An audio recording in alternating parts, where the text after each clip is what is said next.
ఉమ్మడి విశాఖ జిల్లాలోని భీమిలి రాజకీయం వేడెక్కుతోంది. 3 పార్టీల కూటమిలో భీమిలి సీటును జనసేనకు ఇస్తారని నిన్నటి వరకు ప్రచారం జరిగింది.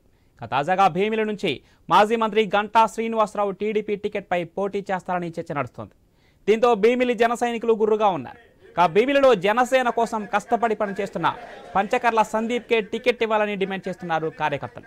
నియోజకవర్గంలో సందీప్ నిర్వహించిన పాదయాత్రకు అనూహ్య స్పందన వచ్చిందన్న విషయాన్ని మర్చిపోవద్దంటున్నారు జన సైనికులు. దీంతో భీమిలిలో ఒక్కసారిగా రాజకీయం వేడెక్కుతోంది.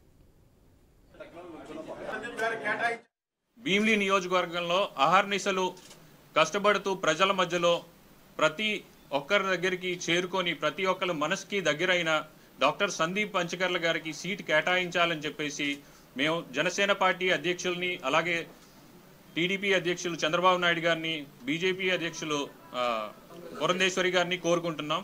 మరి 2019 నుంచి చెప్పుకొస్తాం, దాని ముందు విషయాలు ఇంకా అనవసరం లేదు. 2019లో ఎలక్షన్ అయిన తర్వాత 25,000 ఓట్లతో సందీప్ గారికి రావడం జరిగింది. ఆనాడు ఇక్కడ ఉండేటువంటి బృందం అందరం కూడా మేము పనిచేశాము. తద్వారా భీమిలిలో జనసేన పార్టీ తరఫున సందీప్ గారు పోటీ చేసేటువంటి అవకాశాన్ని కల్పించి 50,000 మెజార్టీతో మేము గెలిపించి మీకు పంపిస్తాము. మీతో పాటుగా యువ నాయకుడు సందీప్ గారు మీ దగ్గర కూర్చుంటారు, అసెంబ్లీలో తన వాగ్దారిని వినిపిస్తారనేసి మీ ద్వారా